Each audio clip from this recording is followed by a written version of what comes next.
महात्मा ज्योतिबा फुले की जीवन गाथा भाग 1।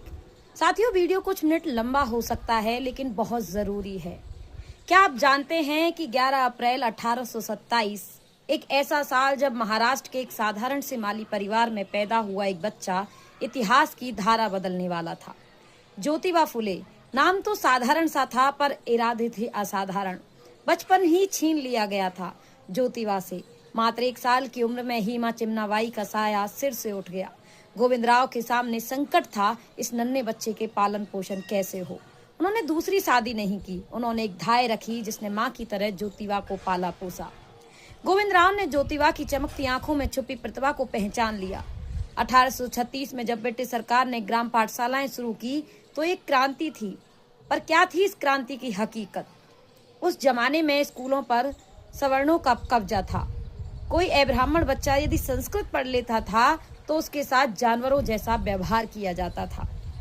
इन्हीं विषम परिस्थितियों में गोविंदराव ने साहस दिखाया और 7 साल के ज्योतिबा को मराठी पाठशाला में दाखिल कराया।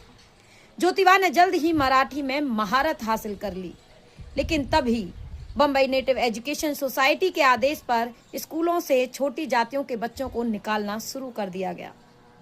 गोविंदराव ने मजबूरन ज्योतिबा को स्कूल से निकाल लिया। सोचिए, एक होनहार बच्चा जिसकी उंगलियां कलम थामने के लिए बनी थीं, अब फावड़ा और खुरपी थाम रहा था।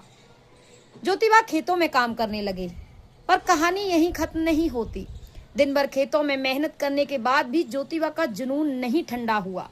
रात में दिए की रोशनी में वो किताबें पढ़ते। ये नजारा देखकर 2 पड़ोसियों गफार बेग और लेजिट के दिल टच हो गए। उन्होंने गोविंदराव को फिर से ज्योतिबा को स्कूल भेजने के लिए मनाया। ज्योतिबा ने मिशन स्कूल में दोबारा प्रवेश पाया। ये कोई साधारण वापसी नहीं थी, ये तो क्रांति की शुरुआत थी। इस बीच एक और महत्वपूर्ण मोड़ आया। मात्र 13 साल की उम्र में ज्योतिबा की शादी 8 साल की सावित्रीबाई फुले से हो गई। किसे पता था कि ये बालिका भी एक दिन इतिहास रच डालेगी और भारत की युग नायिका पहली महिला शिक्षिका बनेगी। ज्योतिबा फुले की यह कहानी सिर्फ एक व्यक्ति के संघर्ष की नहीं, बल्कि उस व्यवस्था को चुनौती देने की कहानी है जो शिक्षा को सिर्फ कुछ लोगों तक सीमित रखना चाहती थी।